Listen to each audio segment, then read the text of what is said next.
Danny the Champion of the World, Chapter 18, Home. Soon we had left the village behind us and were in open country. There was no one else in sight, just the two of us, my father and I, tired but happy, striding out along the curvy country road in the light of the moon. "I can't believe it," my father kept saying. "I simply cannot believe we pulled it off." "My heart is still thumping," I said. So is mine, but oh, Danny," he cried, laying a hand on my shoulder, "didn't we have a glorious time?" We were walking right in the middle of the road as though it were a private driveway running through our country estate, and we were the lords of all we surveyed. "Do you realize, Danny," my father said, "that on this very night, on this Friday, the 30th of September, you and I have actually bagged 120 prime pheasants from Mr. Victor Hazel's wood?" I looked at my father. His face was alight with happiness, and his arms were waving all over the place as he went prancing along the middle of the road with his funny iron foot going clink, clink, clink. "Roasted pheasant," he cried out, addressing the moon and the entire countryside. "The finest and most succulent dish on earth. I don't suppose you've ever eaten roasted pheasant, have you, Danny?"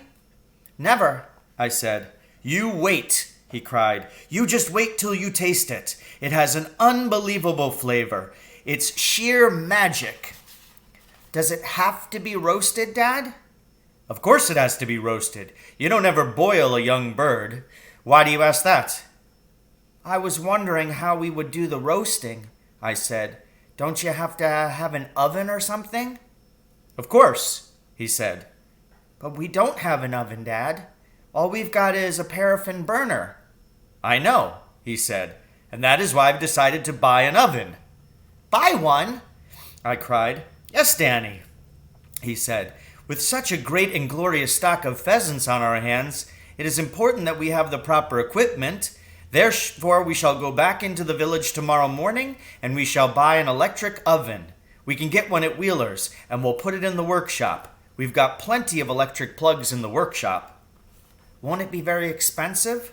"No expense is too great for roasted pheasant," my father announced superbly. "And don't forget, Danny, before we put the bird in the oven, we have to lay strips of fat bacon across the breast to keep it nice and juicy. And bread sauce, too. We shall have to make bread sauce. You must never have roasted pheasant without lashings of bread sauce. There are 3 things you must always have with roasted pheasant: bread sauce, chipped potatoes, and boiled parsnips." There was half a minute's silence as we both allowed ourselves the pleasure of dreaming about these beautiful foods. "And I'll tell you what else we've got to get," my father said. "We've got to get one of those deep freezers where you can store things for months and months and they never go rotten." "Dad," I said, "no."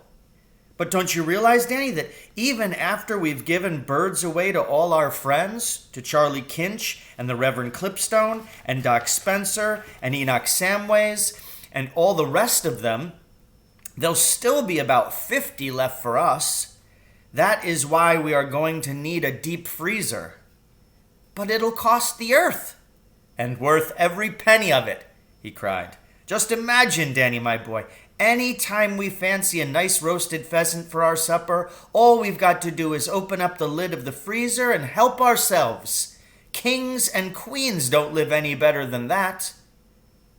A barn owl flew across the road in front of us, its great white wings waving slowly in the moonlight. "Did your mom have an oven in the kitchen, Dad?" I asked, "when you were a boy?"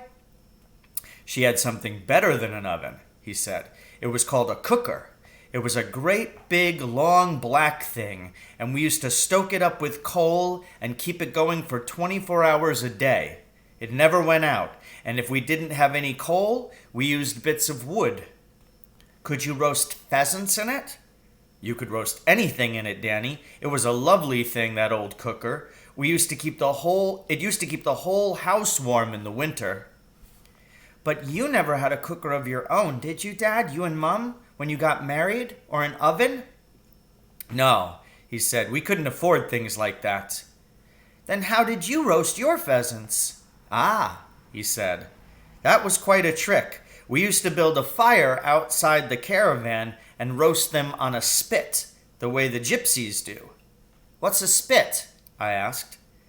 It's just a long metal spike, and you stick it through the pheasant and put it over the fire and keep turning it round. What you do is you push 2 forked sticks into the ground, one on either side of the fire, and you rest the spit on the forks. Did it roast them well? Fairly well, he said, but an oven would do it better.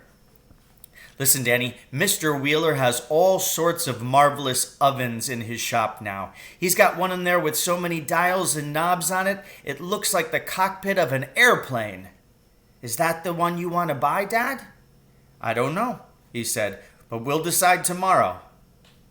We kept walking, and soon we saw the filling station glimmering in the moonlight ahead of us.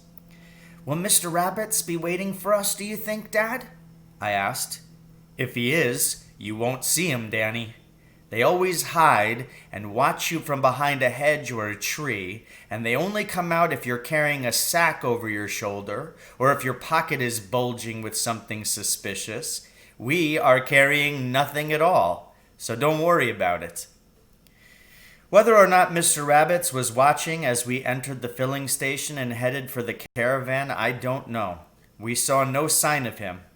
Inside the caravan, my father lit the paraffin lamp, and I lit the burner and put the kettle on to make us a cup of cocoa each.